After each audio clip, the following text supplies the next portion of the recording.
안녕하세요. 사연에 빠지다의 DJ 민영입니다. 오늘 사연의 주인공은요, 가족들의 사랑과 정성으로 고통을 딛고 일어나서 통쾌한 복수까지 성공하신 분이신데요. 오늘 사연 어떤 내용인지 지금 바로 만나볼게요.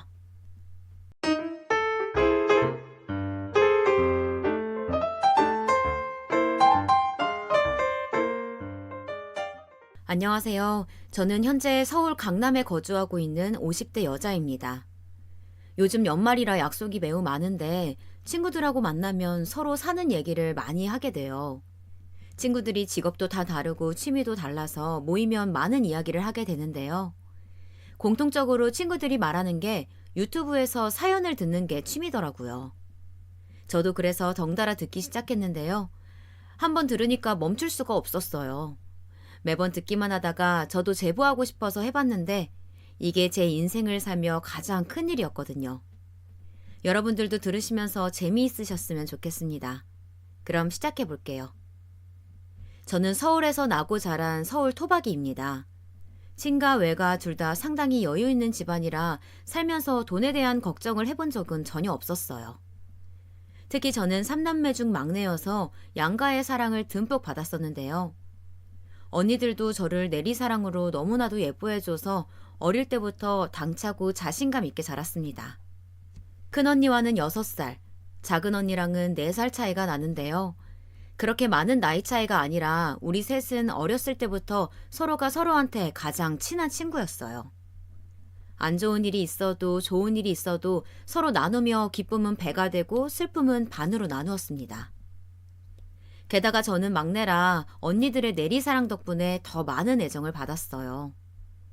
우리 자매는 셋이 여행도 좋아해서 국내 여행부터 해외까지 재미있게 다녔습니다.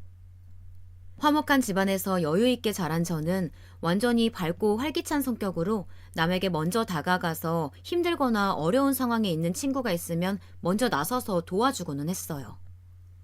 덕분에 주변에 친구가 끊이지 않았고 언니들과 사이도 매우 좋아서 아주 행복한 학창 시절을 보내고 대학에 입학하게 되었습니다. 어렸을 때부터 책 읽는 것을 워낙 좋아했던 저는 문창과에 입학을 했는데요. 전공이 저와 너무 잘 맞아서 대학을 다니는 내내 성적이 아주 좋았습니다. 그래서 교수님 추천으로 어떤 출판회사에 졸업과 동시에 들어가게 되었어요. 친구들한테도 그리고 집에서도 축하를 많이 받았었죠. 그렇게 들어간 회사에서 저는 워낙 제가 좋아하는 분야라서 야근하는 것도 전혀 싫지 않았고요.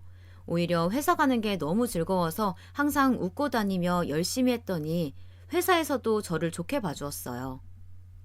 우리 집에는 서재가 크게 있었는데 아버지가 교수님이라 워낙 책을 많이 읽으셨고 또 책을 좋아하셨거든요. 제가 그렇게 전공도 그렇고 회사도 그렇고 책과 관련된 일을 하니까 아버지는 본인을 닮아 그런 것 같다고 굉장히 뿌듯해 하셨습니다. 저도 어릴 때부터 아버지의 영향으로 책을 접할 기회가 많아서 그게 확실히 도움이 많이 되었기 때문에 아버지에게 감사했어요. 제가 회사에서 능력도 인정받고 또 즐거워서 무슨 일이든 나서서 하니까 워낙 저를 좋게 봐주셔서 승진도 빠르게 하게 되었죠. 아무리 힘들어도 본인이 좋아하는 일이면 이렇게 즐길 수가 있구나라는 것을 그때 처음 알았습니다. 그렇게 제가 사원으로 들어가서 과장이 되었을 때였는데 우리 팀에 신입사원이 들어오게 되었어요. 이름은 김민성이었고 그 친구도 대학을 졸업하고 바로 우리 회사로 교수 추천으로 들어온 사람이었습니다. 저와 동문이라 반갑기도 했고 저는 민성이가 들어오기 전부터 사실 교수님의 언질로 이미 알고 있었는데요. 실제로 보니까 듣던 대로 잘생기고 입담도 좋은 친구였어요. 저와는 4살 차이가 났고 제가 연상이고 직장 선배이다 보니까 어려울 만도 한데 먼저 서글서글하게 웃으면서 다가오니까 귀엽고 좋았습니다. 교수님도 저에게 그 친구 진짜 성실하고 평판 좋으니까 편하게 잘 대해주라고 하시기도 하셨고요. 그래서 저는 민성이가 힘들어하면 먼저 나서서 일을 도와주고 못 끝낸 일이 있으면 같이 야근하면서 어떻게든 완성하도록 도와주었어요.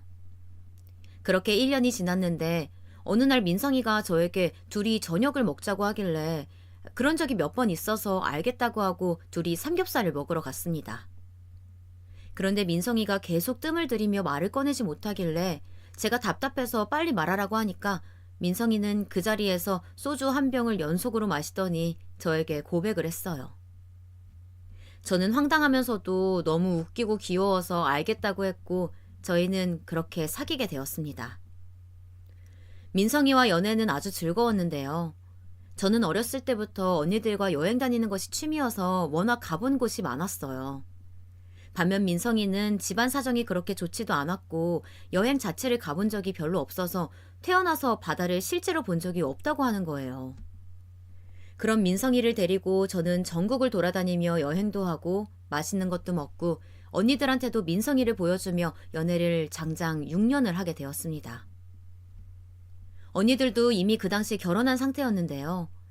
큰언니의 형부는 대기업에 다니셨고 작은언니 형부는 의사였어요. 언니들이 워낙 능력 좋은 형부들하고 결혼해서 민성이가 약간 부담을 느끼는 것이 저도 느껴졌습니다. 큰형부와 작은형부는 집안도 좋아서 우리 부모님이 매우 좋아하셨거든요. 반면 사귀면서 제가 바로 가까이에서 본 민성이 집안은 사실 그렇게 좋은 편이 아니었어요. 흔히 콩가루라고 하죠. 민성이는 부모님이 초등학교 때 이혼하시고 아버지와 살았는데요.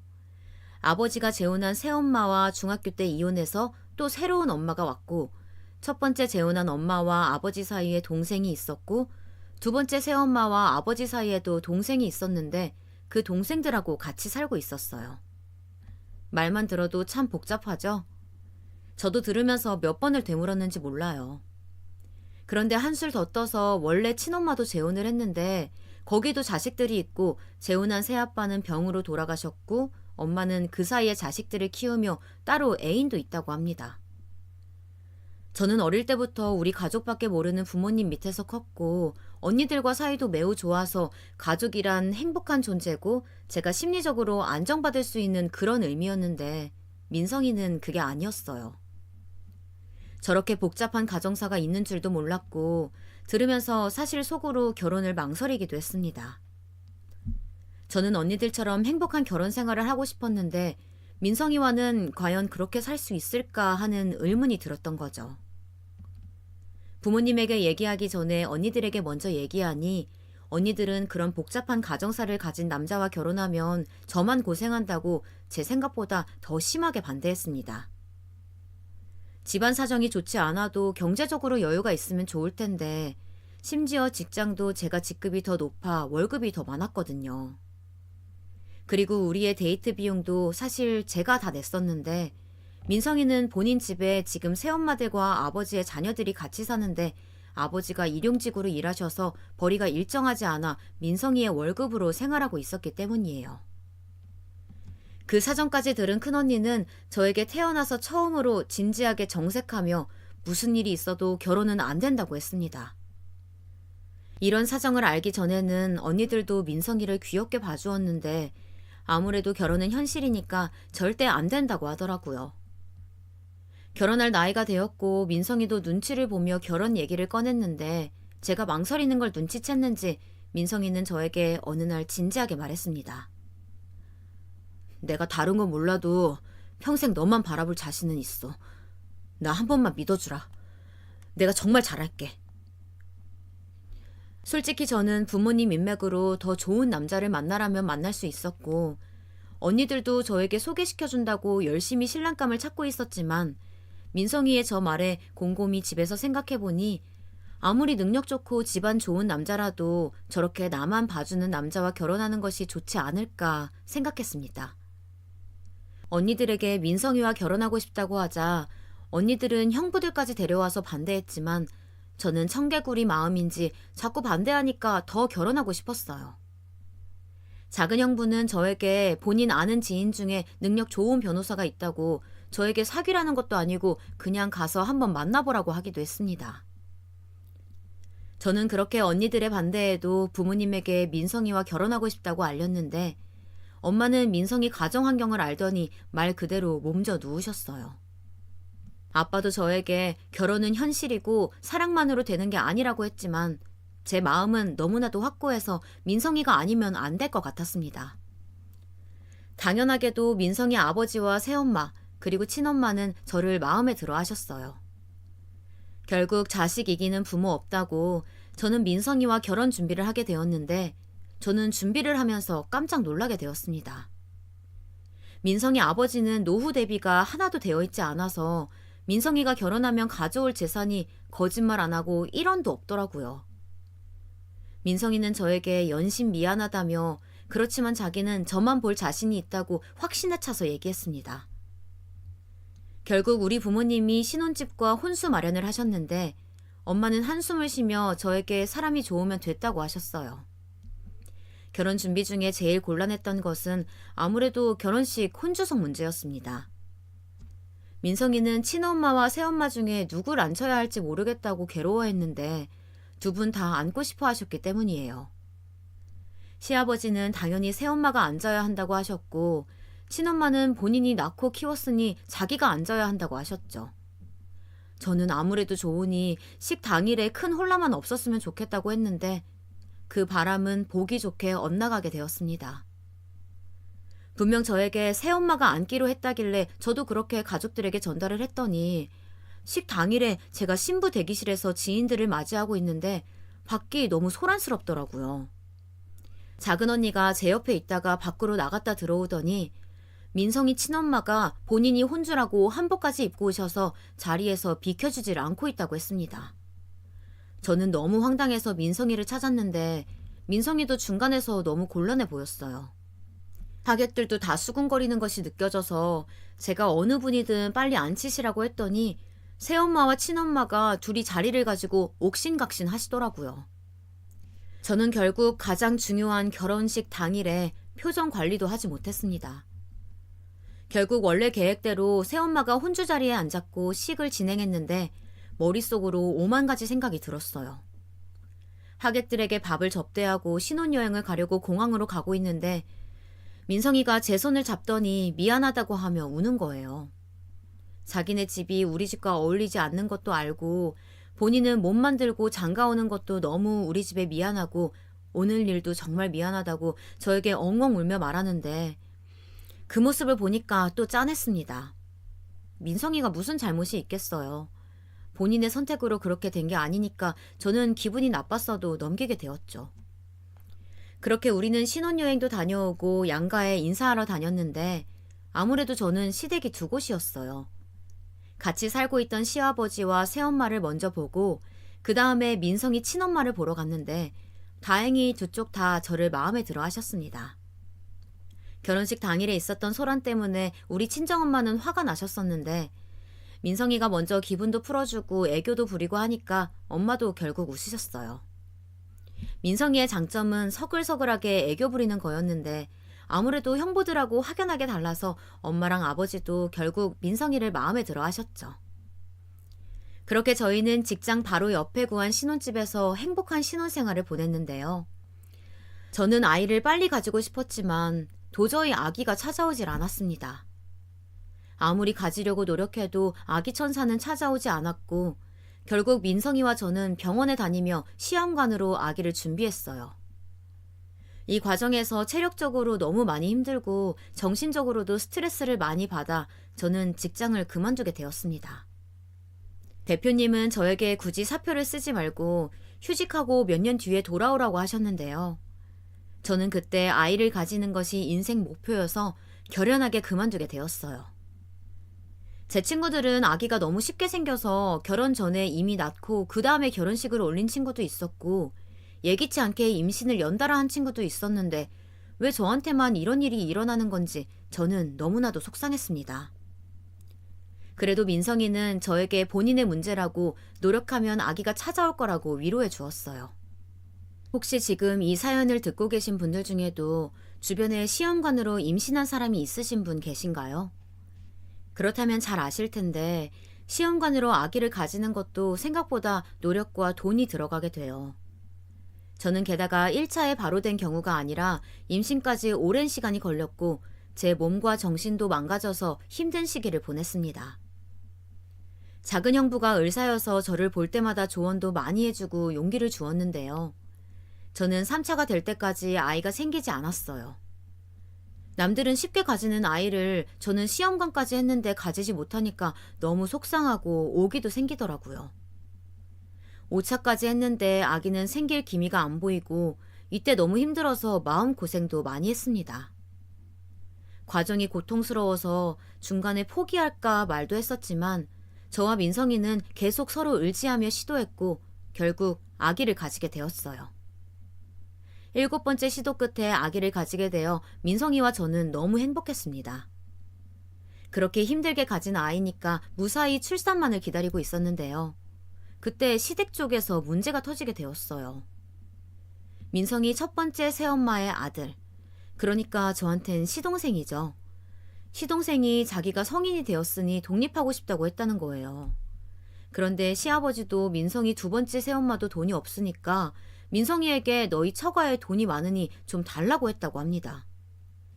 민성이는 그동안 그 시동생이 엄마도 없이 혼자 눈칫밥 먹으며 컸다고 안쓰럽다고 그러길래 저는 좋은 마음으로 부모님에게 얘기해서 시동생의 독립을 도와주었어요. 임신한 상태라 마음을 웬만하면 좋게 먹고 싶기도 했고 결혼했으니 가족이잖아요. 저는 그래서 선의로 도와주었는데 그때부터 시댁은 잊을만 하면 저희 친정에 돈을 부탁했습니다. 저도 한두 번은 가족이니까 부모님에게 연락해서 도와주고 했는데 그 횟수가 늘어나니까 곤란하더라고요. 그래서 결국 제 비상금을 털어서 도와주고는 했습니다. 저도 4번째부터는 도와주고 싶지 않았는데 너무 힘들게 임신해서 돈을 거절하는 그런 작은 소란조차 만들기가 싫었어요. 임신 기간에만 결국 6번 정도 돈을 빌려주었고 그때마다 민성이는 저에게 고맙다고 말했기 때문에 저도 그때는 그냥 넘기게 되었습니다.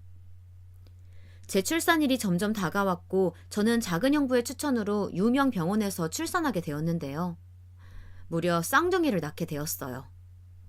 워낙 시험관으로 아기를 가지면 쌍둥이가 나올 확률이 높대서 알고는 있었지만 막상 쌍둥이가 나오니까 저는 마냥 신났습니다. 게다가 우리 집이 특이하게 세 자매였는데 큰언니도 작은언니도 아들만 낳아서 의아했었거든요. 그런데 저는 무려 딸 쌍둥이였어요. 언니들도 제가 시험관으로 아이를 가진다고 했을 때는 회의적이었는데 막상 딸 쌍둥이를 보니까 너무 예뻐했습니다. 우리 딸들이 제가 봐도 신생아 때부터 미모가 장난 아니었거든요. 그렇게 저는 산후조리원에서 3주를 보내고 친정으로 와서 한 달 동안 지냈는데 아무래도 남편은 친정에서 출퇴근하면 힘들 것 같아서 저 혼자만 친정에 있었어요. 부모님이 제가 막내딸이고 또 자연 임신이 아니라 몸 걱정을 많이 하셨는데요. 그래서 산후조리를 정성껏 해주셨습니다. 친정에서 몸조리가 끝나고 우리 신혼집으로 왔는데 남편이 갑자기 시댁 식구들을 부르자는 거예요. 산후조리를 친정에서 했으니 시댁 식구들도 당연히 아기들이 보고 싶을 거라는 생각이 들어 저는 알겠다고 하고 집으로 불렀습니다. 그런데 다들 와서 손을 씻지도 않고 아이들을 만지려고 하고 큰 소리를 내니까 아기들이 자꾸 잠에서 깨서 많이 곤란했습니다. 그래도 저는 표정 하나 바뀌지 않고 잘 대해줬어요. 그렇게 민성이는 다니던 회사를 계속 다니고 저는 집에서 쌍둥이를 육아하기 시작했는데 제가 그렇게 가지고 싶어 하던 아이들이더라도 육아가 정말 많이 힘들더라고요. 게다가 쌍둥이라 제 몸 하나로는 도저히 감당되지 않아 잠도 제대로 자지 못했습니다. 민성이는 회사에 다니니까 저는 도와달라는 말도 잘 나오지 않더라고요. 그렇게 혼자 육아를 하며 아이들을 키워 유치원에 보내고 나니까 저는 회사에 다시 가고 싶은 마음이 들었습니다. 여보, 나 이제 회사에 다시 가볼까? 왜? 내가 그래도 돈 꽤 벌잖아. 그리고 여보 친정도 잘 살고. 집에서 편하게 있는 게 낫지 않겠어? 집에만 있으니까 심심해서 그렇지. 뭔가 나도 사회생활을 다시 하는 게 나을 것 같고. 아니야. 여보 아기들 낳느라 몸도 많이 상했는데 집에 있는 게 나을 것 같아. 민성이는 정말 고맙게도 제 몸 걱정을 하며 저를 생각해 주었습니다. 딸 쌍둥이를 키우며 친정 쪽에서는 문제가 전혀 없었는데 시댁에서는 문제가 많았어요. 무엇보다 돈을 빌려가는 경우가 많았는데 그 액수가 점점 커졌고 나중에는 제 비상금도 다 털려서 주지 못하니까 민성이는 대놓고 아쉬워했습니다. 빌려준 돈만 그때 당시 5억이 넘었는데 시댁은 한 번도 갚지 않았어요. 다행히 저는 시집살이를 당하지는 않았지만 다른 방식으로 고통스러웠죠. 시아버지와 시어머니는 제가 집에 찾아갈 때마다 돈이 없어서 힘드시다고 대놓고 용돈을 요구하셨는데 찾아뵐 때마다 드리니까 지출도 감당이 되지 않았어요. 아무리 민성이가 회사에서 돈을 벌어와도 용돈으로 다 나가는 수준이었습니다. 제가 이걸 큰언니에게 말하니까 언니는 도대체 시댁에 왜 돈을 그렇게 퍼주냐고 화를 내며 이제 앞으로 절대 해주지 말라고 했는데 저는 민성이가 저에게 잘해주기도 하고 또 결혼해서 가족이니까 한 번에 끊는 것이 진짜 마음대로 되지 않더라고요. 또 시댁은 우리 친정에서 가족여행을 가는 것을 너무나도 부러워하며 우리 보고 시댁도 같이 여행 가자고 하셨는데 사실 친정에서 가는 여행은 우리 친정 부모님이 금액을 다 지출해서 우리 자매들이 내는 돈은 전혀 없었거든요. 차마 그렇게 말은 못하고 결국 민성이와 저는 우리 돈을 써서 제주도로 여행을 다녀왔는데요. 너무 힘들어서 생각도 하기 싫습니다. 어디 가기만 하면 여기는 생각보다 별로다, 안 이쁘다, 비싸다 등 불평을 어찌나 하던지 제가 왜 내 돈 주고 이렇게 고통받아야 하는지 이해가 가지 않았어요. 우리 딸들도 저한테 왜 친할아버지랑 친할머니는 불만이 많냐고 묻는데 뭐라 대답해야 할지 모르겠더라고요. 그래도 쉬러 온 거니까 최대한 즐기며 돌아다녔는데 그때부터 약간 편두통이 생기기 시작했습니다. 집으로 돌아와서도 머리가 약간씩 어지럽기도 하고 자고 일어나면 너무 어지러워서 제대로 서 있지를 못하겠더라고요. 그러다가도 또 금방 멀쩡해져서 넘기기도 했는데 그런 증상이 지나가니까 이번에는 머리에 혹이 나기 시작했습니다. 딱딱한 몽우리가 멍이에 혹처럼 났는데 이것도 병원에 가야지 생각하면 또 가라앉아서 나를 농락하는 건가 싶어 대수롭지 않게 넘기게 되었어요. 친구들과 모임이 있어 나가서 이런 얘기를 꺼내면 우리 나이에는 이런 증상이 생길 때가 되었다고 나이 먹어서 그렇다기에 그런가 보다 하고 넘겼습니다. 작은 형부가 의사라 친정 식구들이 모일 때도 가끔 편두통하고 몽우리가 난다고 하니까 형부는 그러지 말고 큰 병원에 가서 검사라도 받아보라고 했는데 제가 쌍둥이를 키우니 그렇게 하루를 온전히 시간 내어 병원에 방문하는 것도 전혀 쉬운 일이 아니더라고요. 형부가 손을 써준다고 해도 아이들을 챙기다 보면 시간이 나지 않았어요. 그때가 아이들이 중학생 때였는데 제가 사는 지역이 학구열이 높은 곳이라서 아이들이 학교에서 하교하면 빨리 밥 먹이고 학원에 데려다 주어야 했습니다. 하루에 학원을 2곳을 가고 집에 오면 또 과외를 받아야 겨우 학교 수업에 따라갈 수 있어서 이렇게 하지 않을 수가 없었어요. 이렇게 애들 일정에 저를 맞추다 보니까 아파도 증상이 있어도 병원에 갈 시간조차 없었던 것이 현실이었습니다. 남편도 팀장 승진을 앞두고 너무나도 바빠져서 집에 늦게 들어오는 날이 많았어요. 그러다 보니 애들을 챙기는 것도 온전히 제 몫이고 남편 아침밥을 차리고 청소와 빨래를 도맡아서 하니까 너무 체력적으로 지치더라고요. 그래서 그런가 어느 날부터는 또 어지럼증이 너무 심해서 가만히 침대에 누워서 1시간은 있어야 겨우 진정이 되기 시작했습니다. 또 구토가 나오기도 하고 소화가 전혀 되지도 않았어요. 그래도 저는 갱년기가 가까워져서 그런가 보다 생각했습니다. 아이들이 명문고 진학을 앞두고 있어서 거기에 시간을 쏟느라 너무 힘을 많이 써서 그런가 보다 생각했었죠. 다행히 우리 딸들이 공부를 잘해서 친정 부모님이 기특하다고 사교육비를 많이 대주셔서 아이들은 돈 걱정 없이 사교육을 받았었는데요. 이걸 알고 또 시댁에서 돈을 달라고 할까봐 오죽하면 저는 시댁에는 아이들 다니는 학원 개수를 거짓말하기도 했답니다. 제가 그냥 돈으로 보이는 건지 저만 보면 돈 없다는 소리를 너무 많이 해서 우리 딸들은 시댁 가는 날에는 어느 순간 학원으로 도망가서 가지를 않더라고요. 이렇게 시댁의 새로운 시집살이 때문에 내가 너무 신경을 많이 써서 신경통인가 싶어서 이런 증상들을 그냥 무심코 지나쳤습니다. 저는 이런 전조 증상이 있을 때 심각하게 받아들여야 하는 것을 전혀 몰랐어요. 심지어 집에 의사가 있었는데도 말이에요.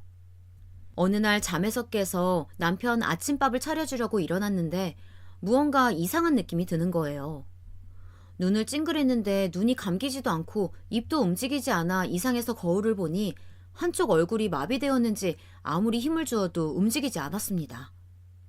급한 대로 형부에게 양해를 구하고 전화로 상황 설명을 했더니 형부가 빨리 응급실로 가라고 하길래 남편을 깨워 응급실로 갔어요. 의사가 안면 마비가 온 것 같다고 하며 주사를 놔주었어요. 그렇게 일주일이 지나자 다시 원래대로 얼굴은 돌아왔는데 이 경험 때문에 너무 놀라서 제가 큰 병원에 검사를 받으러 갔더니 의사는 큰 이상은 없다고 하더라고요.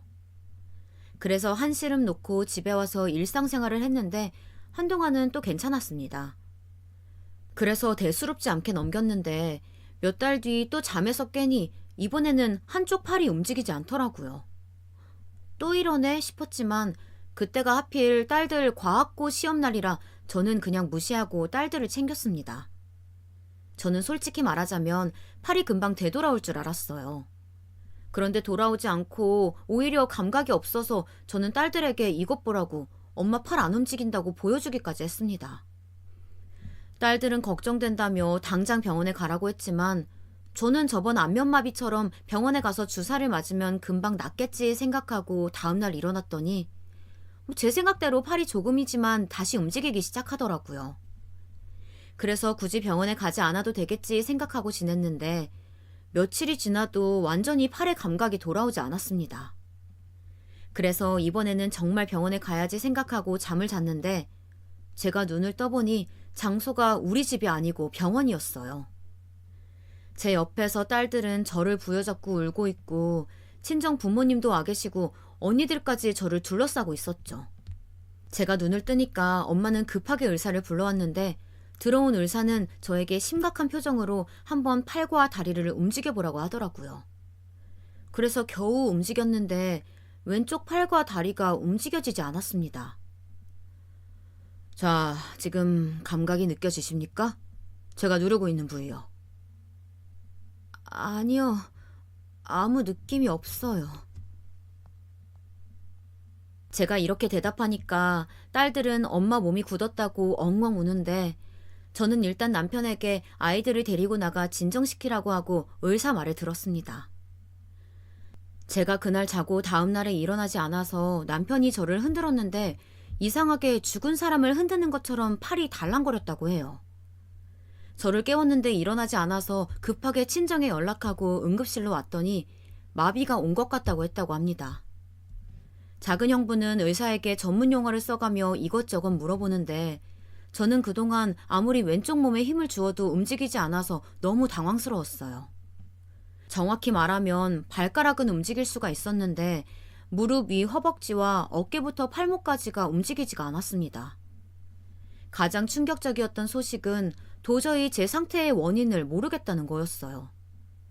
작은 형부가 열심히 본인 지인들에게 물어보고 동문회에 물어봐도 정확한 병명을 모르겠다고 희귀병이라는 진단을 받게 되었답니다.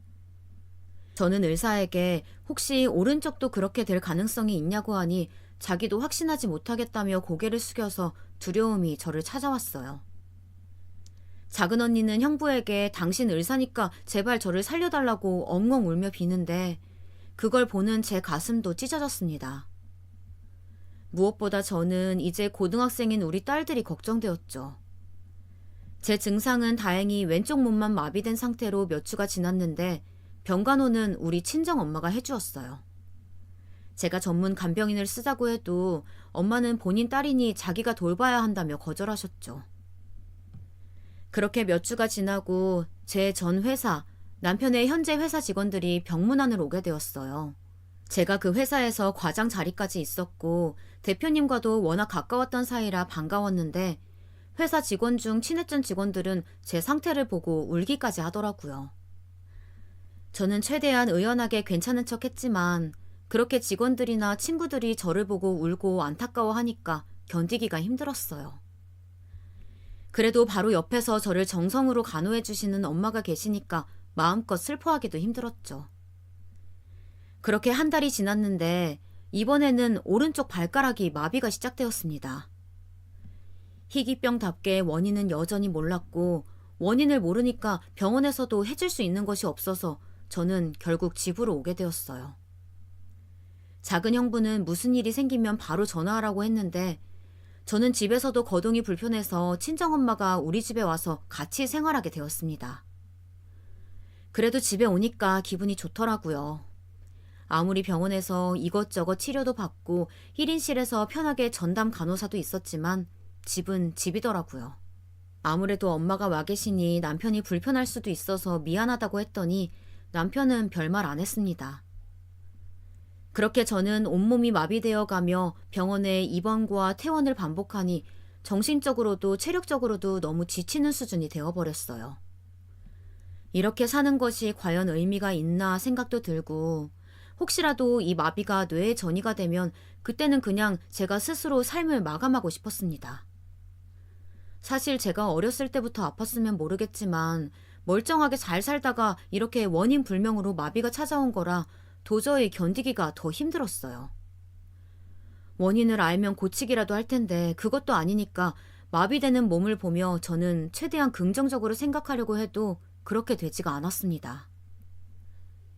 그런데 불행은 한 번에 찾아온다고 하죠. 제가 그렇게 이제 오른쪽 다리 전체까지 마비가 와서 병원에 다시 입원했을 때였어요.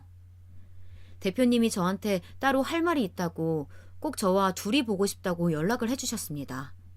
저는 알겠다고 하고 엄마한테 전 직장 대표님이 오시기로 했다고 자리를 비켜달라고 한 뒤에 대표님을 보았는데 대표님은 한참을 말을 꺼내시지 못했어요. 대표님, 왜 그러세요? 말씀하세요. 무슨 일 있으세요? 내가 진짜 송 과장 너무 안쓰러워서 말할까 말까 고민이 많았어. 그런데 말하지 않으면 그게 오히려 더 농락하는 결과를 가져올 수 있을 것 같아 말하게 되었어. 송 과장이 우리 회사에서 일할 때 얼마나 열심히 일했는지 나는 아직도 기억해. 나는 진짜 아직도 송 과장한테 고마운 마음밖에 없어. 대표님, 무슨 말씀을 하시려고 그렇게 뜸을 들이세요? 저는 괜찮아요. 말씀해 주세요. 저 지금 보세요. 몸도 다 굳어서 어떤 말을 들어도 충격받지 않아요. 송 과장, 자네 남편 말이야. 김 팀장 바람났어. 그 팀에 새로 들어온 대학생 인턴하고. 네? 저는 너무 충격적인 소리에 입을 다물지 못하고 그대로 대표님을 쳐다보았습니다. 저는 다른 사람도 아니고 우리 남편이 저를 배신하고 바람을 피웠다는 소리를 듣고 도저히 믿을 수가 없었어요. 제가 아무 말도 하지 못하고 대표님만 쳐다보고 있으니까 대표님은 어쩔 줄 몰라 하시며 저에게 사진 2장을 보여주셨습니다. 사진 속에는 남편이 환하게 웃는 모습이 보였고 그 옆에는 딱 봐도 어려 보이는 여자가 있었죠. 우리 딸들이 고등학생인데 거짓말 안 하고 비슷한 또래로 보였습니다.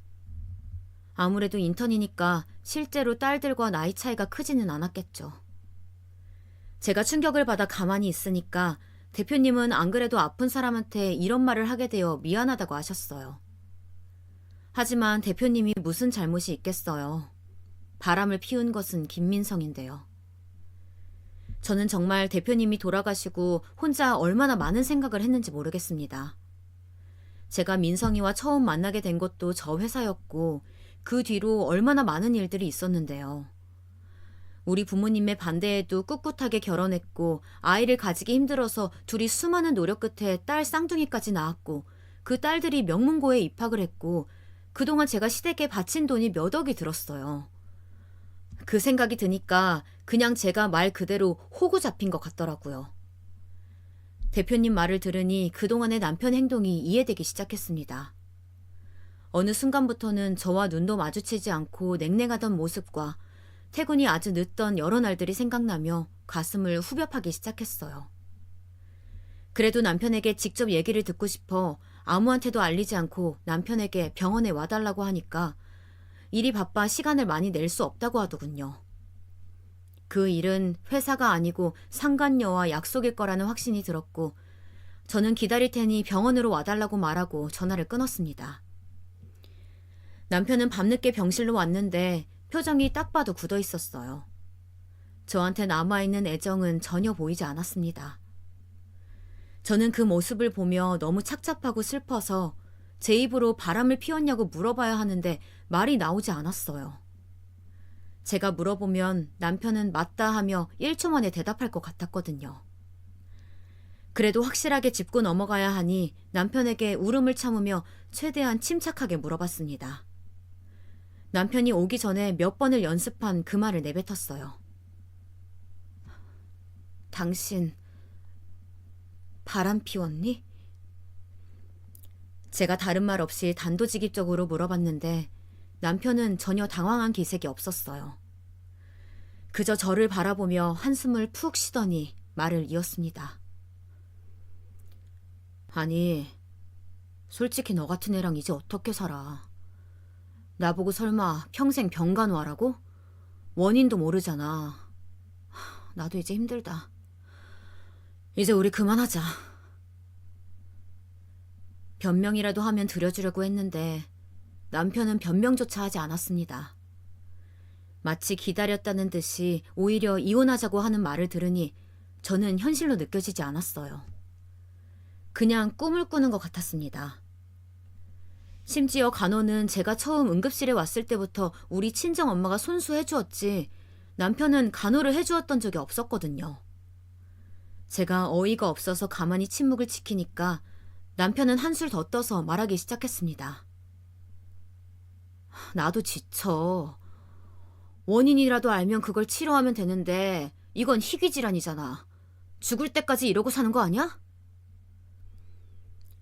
저는 안 그래도 몸 때문에 몸과 정신도 힘들어져 온전하게 사는 것 자체가 너무 버거웠는데 남편마저 저렇게 말하니 너무 속상하고 그동안 제가 남편과 시댁에 헌신했던 날들이 아깝고 도대체 왜 그랬던 거지 생각이 들었습니다. 저는 다 해탈한 채로 울며 남편을 바라봤는데 남편의 표정을 잊을 수가 없어요. 경멸하는 표정을 보이며 저에게 애정은 전혀 남아있지 않은 눈빛을 보고 저는 이혼하자고 했습니다.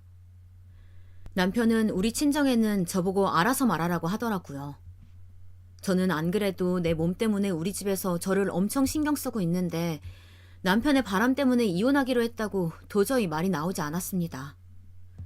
그런데 더 슬펐던 것은 제가 말하고 싶지 않아 운 것도 숨기려고 했는데 팔들이 마비되어 눈물을 닦을 수가 없었어요. 저는 결국 저를 보러 온 큰언니와 형부에게 이 사실을 말했고 언니는 심하게 화내며 남편을 가만두지 않겠다고 형부를 이끌고 병실을 나갔어요. 그런데 남편은 오히려 자기가 맞았다고 고소하겠다고 저에게 말하더라고요. 저는 이혼 소송할 힘도 없어서 합의 이혼을 했고 아이들은 제가 키우기로 했습니다. 비록 마비된 상태인 엄마지만 적어도 20살은 어린애와 바람 피운 아빠 밑으로 보내기는 죽어도 싫었어요. 딸들은 제가 이혼한 이유를 말해주지 않았는데도 대충 눈치를 챈 것 같았죠. 저는 그게 더 가슴이 아파 얼마나 울었는지 몰라요. 그때 저는 도저히 삶의 의미를 찾을 수가 없었고 그냥 마비가 뇌까지 전이되었으면 좋겠다고 오히려 빌 정도였습니다.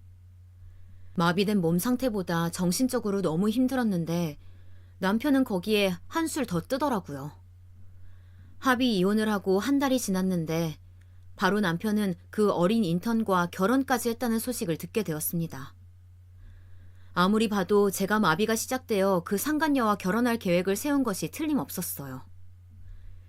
언니들은 저에게 그동안 시댁에 주었던 돈을 다 환수하자고 했는데 저는 제 몸 가누기도 힘들어서 더 다른 곳에 신경 쓰기가 싫었습니다.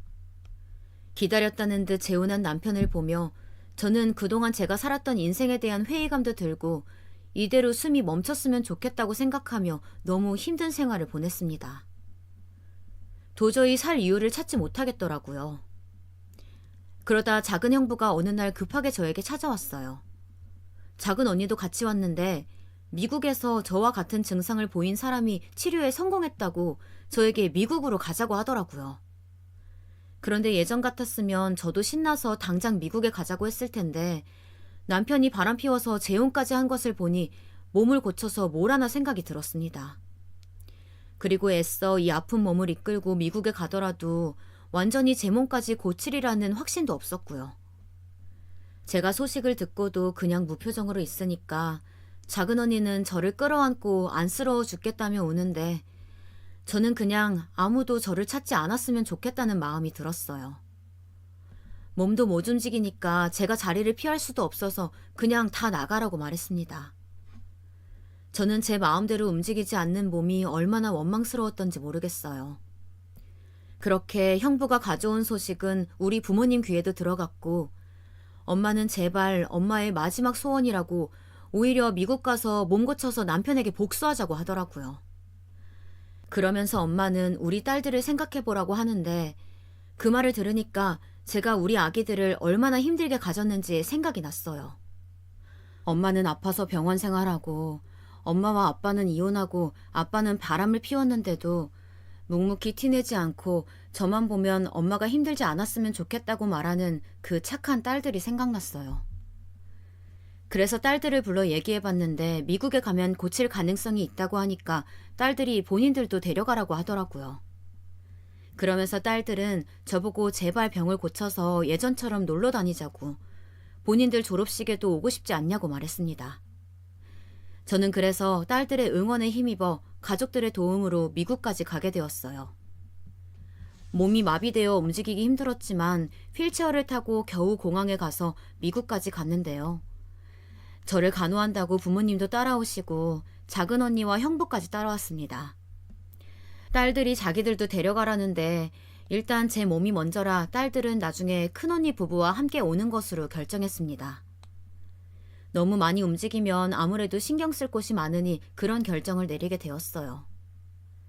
저는 그렇게 힘들게 미국을 가게 되었는데 우리 언니들과 부모님은 당연하고 형부들한테도 너무 감사한 마음이 들어 작은 형부에게 진짜 고맙다고 말하니 형부는 마비 치료 다 하고 갚으라고 웃으며 말씀하셨어요. 제가 남편 복은 지질이 없지만 가족 복은 진짜 많은 것 같아요. 그렇게 미국에 도착해서 저와 같은 중증이지만 고쳤다는 병원에 가게 되었는데 이때 의사인 작은 형부의 도움을 많이 받았습니다. 작은 형부는 본인 학부 시절 교수님들과 현재 직장 동료들, 선배들에게 수소문해서 저한테 진심으로 많은 도움을 주었어요. 저는 그렇게 미국에서 치료를 시작했는데 생각보다 고통스러웠습니다. 마비라는 것이 감각이 다시 돌아오는 것이 정확한 치료잖아요. 그러다 보니 죽어있던 감각들이 되살아나는 게 감당하기 힘들더라고요. 그래도 이왕 시작한 것, 전 남편에게 화끈하게 복수할 날을 기다리며 고통을 감내했습니다. 몇 달이 지나고 딸들이 방학이 되어 큰언니 부부가 딸들을 데리고 왔는데 확실히 우리 아이들을 보니까 힘이 나서 차도가 더 좋아졌어요. 미국 의사들도 딸들 덕분에 제 표정이 되게 많이 나아졌다고 할 정도로 우리 아이들을 보니까 저도 고통이 훨씬 덜해졌습니다. 딸들도 긍정적으로 엄마 훨씬 괜찮아졌다고 힘을 주고 가족들도 돌아가며 미국에 방문하며 저를 지켜주었죠. 특히 엄마가 저를 많이 신경 썼는데요. 저는 이런 가족들의 노력을 봐서라도 무조건 완치를 목표로 열심히 치료하기 시작했습니다. 약도 많이 먹고 병원에서 움직여야 빨리 나을 수 있다고 해서 가족들과 간호사의 도움으로 휠체어와 기구에 의지하며 몸을 많이 움직였습니다. 마음대로 되지 않아 당연히 힘든 날도 아주 많았지만 저는 끝까지 버텼어요. 너무나도 다행히 제 몸의 상태는 확실히 시간이 지날수록 많이 나아졌는데요. 과정은 고통스러웠지만 결과가 너무 좋았어요. 병원에서도 이렇게 빨리 치료가 될 줄 몰랐다고 할 정도로 저는 불굴의 의지로 치료에 전념했고 결국 치료 1년 만에 스스로 걸을 수 있는 상태가 되었습니다. 제가 스스로 병원 복도를 걷자 언니들과 엄마는 저를 보고 울면서 그동안 고생 많았다고 했어요. 그때 이 모습을 보며 얼마나 안쓰럽고 고마운 마음이 들었는지 모르겠습니다. 딸들은 방학 때마다 저를 보러 왔었는데요. 제가 언제 슬쩍 물어보니 아빠와는 연락하고 있지 않다고 하더라고요. 그러면서 본인들은 이미 본인들의 인생에서 아빠를 지웠다고 말했습니다. 저는 딸들에게 그 소리를 들으니까 남편에게 너무 괘씸한 마음이 들었어요. 제가 병에 걸려서 바람 피운 것은 알겠는데 그렇다고 딸들한테도 저렇게 대하는 게 인간 대 인간으로 정이 뚝뚝 떨어졌어요. 그래도 본인 자식들인데 어떻게 저렇게 행동할 수가 있는지 제 상식으로는 이해할 수가 없었습니다. 이해하고 싶지도 않았고요. 제가 더 어이가 없었던 것은 시댁의 태도였습니다. 본인 아들의 잘못으로 이혼한 건데 제가 시댁에 돈 대주었던 것이 많다고 했었잖아요. 본인들의 물주가 끊겨서 아쉬웠는지 시댁은 저보고 그러게 왜 몸 관리를 제대로 했어야지 라는 뉘앙스로 말을 하더라고요. 본인 아들은 잘못이 없다는 투로 말하기에 어이가 없어서 그때는 기가 차서 그냥 무시했었는데요. 지금 와서 생각하면 욕이라도 시원하게 해줄 걸 그랬어요. 아무튼 저는 그렇게 친정 가족들의 응원과 소중한 딸들을 보며 미국에서 치료에 전념했고 제 차도가 좋아지니까 병원에서도 긍정적으로 말해주어 더욱 힘을 낼 수 있었습니다. 그렇게 2년이 지나고 저는 병원에서 의사들이 이건 기적이라고 할 정도로 빠르게 쾌차하게 되었어요.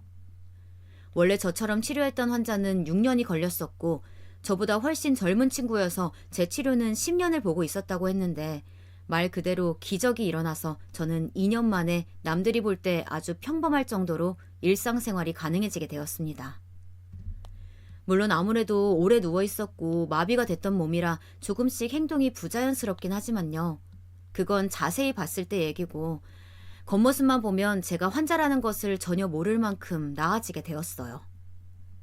저도 믿기지 않았고 언니들과 부모님 그리고 딸들도 이렇게 빠른 시기에 나을 거라고 전혀 생각하지 않아서 얼떨떨했지만 병원에서는 이제 한국으로 돌아가도 좋다고 말해주었습니다. 그렇게 저는 2년의 치료를 끝으로 한국에 왔는데요.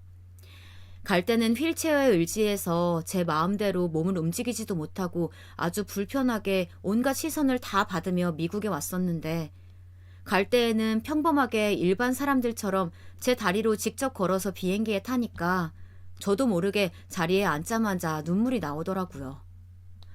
어찌나 감격스럽던지 그동안 버텨준 제 몸이 고맙고 가족들한테도 또 감사한 마음이 들었어요. 승무원들이 무슨 일 있냐고 해서 상황을 설명하니까 너무 축하드린다고 진심으로 말해주어 어찌나 감사했는지 몰라요. 한국에 와서 주변 지인들을 만날 때도 제가 직접 걷는 것을 보여주니까 다들 감격해서 저를 부여잡고 우는데 저는 삶을 포기하지 않고 버티길 잘했다고 생각하게 되었답니다. 다들 자기 일처럼 기뻐해 주어 얼마나 고마웠던지 모르겠어요. 그리고 너무 감사했던 전 직장 대표님을 만났더니 대표님도 감격해서 이게 누구냐고 못 알아보겠다고 하시는데 진짜 어떤 말로 대표님에게 감사함을 표현해야 할지 모르겠더라고요. 미국에서 가져온 선물을 드리며 일부러 전 남편은 뭐하고 사냐고 물어보니까 전 남편도 그 상간녀도 그대로 회사에 다니고 있다고 했습니다.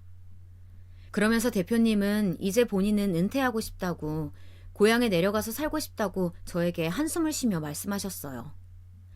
저는 그 말을 듣자마자 이거다 싶어서 그럼 제가 그 회사를 인수하겠다고 결연하게 말했습니다. 대표님은 제가 그렇게 인수하면 회사도 지키고 좋다고 말씀하시면서 신입 때부터 과장까지 그 회사에서 일했으니까 제가 회사가 어떻게 돌아가는지 잘 알 테니까 너무 고맙다고 말씀해 주셨죠. 저는 부모님께 그래서 그 회사를 인수하고 싶다고 말하니 엄마는 적극적으로 찬성하며 빨리 가서 복수하라고 하셨어요. 아빠는 제가 일하는 것을 워낙 좋아했는데 아기 낳고 복귀도 못하고 집에 있으니까 그게 쌓이고 쌓여서 마비까지 오게 된 것 같다고 하시며 몸도 다 나았으니 이제 하고 싶은 거 다 하고 살라고 말씀해 주셨어요. 그렇게 저는 법적인 를 다 밟고 제가 남편 회사의 대표가 되어 회사에 대표 직함을 달고 첫 출근하는 날 전날에 너무 설레어 잠을 잘 수가 없었습니다.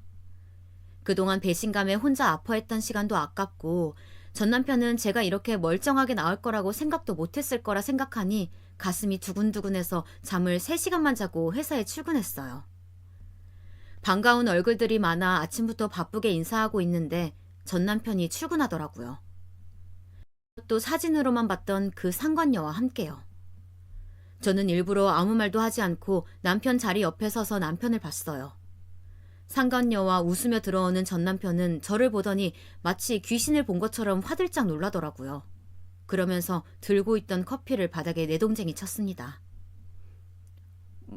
뭐야, 당신 여기 왜 있어? 어떻게